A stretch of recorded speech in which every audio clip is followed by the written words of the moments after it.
What's it like to live in a dorm? It's fun. Yeah, I don't know. I really liked it. You have an instant community right there, and Abby, I know you experienced this, like having people who are in your classes that you can go and say like, I don't understand this problem. And they're like, me neither, let's figure it out together. That has been like awesome. So yeah, so freshman year I actually lived in a special living option with the women in science and engineering, which meant that everyone on my floor was studying science or engineering. So it was really nice to have that type of community where even your next door neighbors are taking the same classes as you, and a lot of those friendships transcend to sophomore year. I enjoyed living in a dorm personally.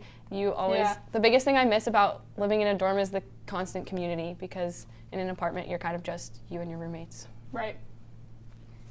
Oh, how do you find out about clubs to join? P2P. The involvement fair is like, don't miss it. Don't miss it.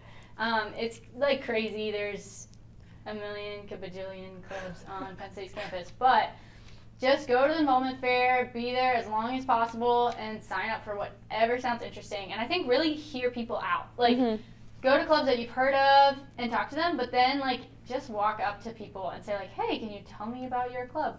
And that, for me, freshman year, like, that is, like, how you find things. Yeah.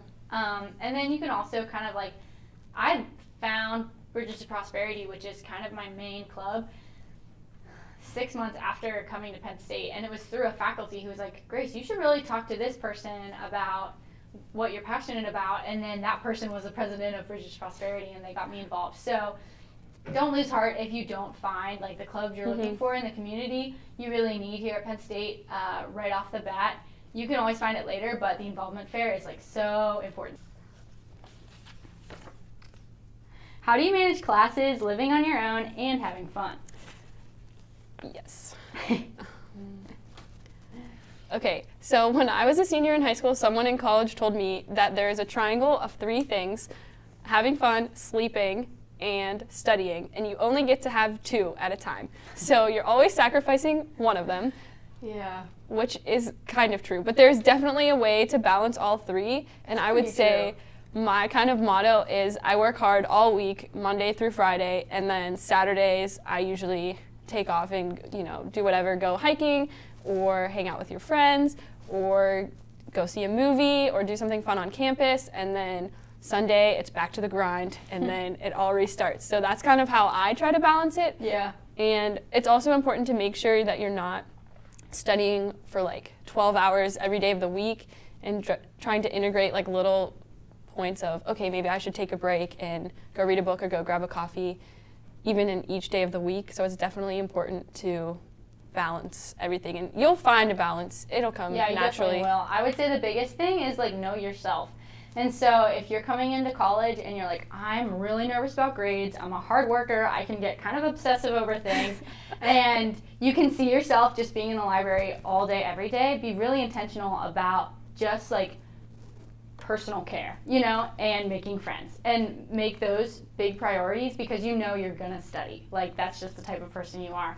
But on the other hand, if you're like, I love people and I just want to have fun, and sometimes I don't prioritize school like I should, then I would really recommend focusing on studies, and setting boundaries of like, okay, every Monday after class, I'm just going to go to the library. I'm not going to do anything. I'm just going to go to the library and study, and that's going to be my time to get my work done.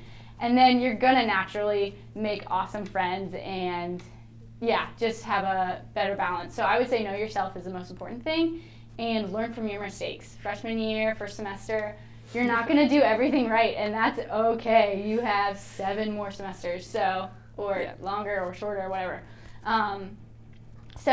Be willing to say, okay, that semester didn't go as planned, and change things in the future. Yeah, I would say something that kind of helped me balance everything is sharing meals with people, because that's a really easy way to take a break from studying for like an hour, and you're still getting to make friendships, and you have to eat anyways. So it's just the perfect time to kind of get that human interaction after a long day of studying. Yeah, and don't be afraid to ask people for like a meal or something. Freshman year especially, everyone's on the meal plan, and so that's a great way to just connect with people.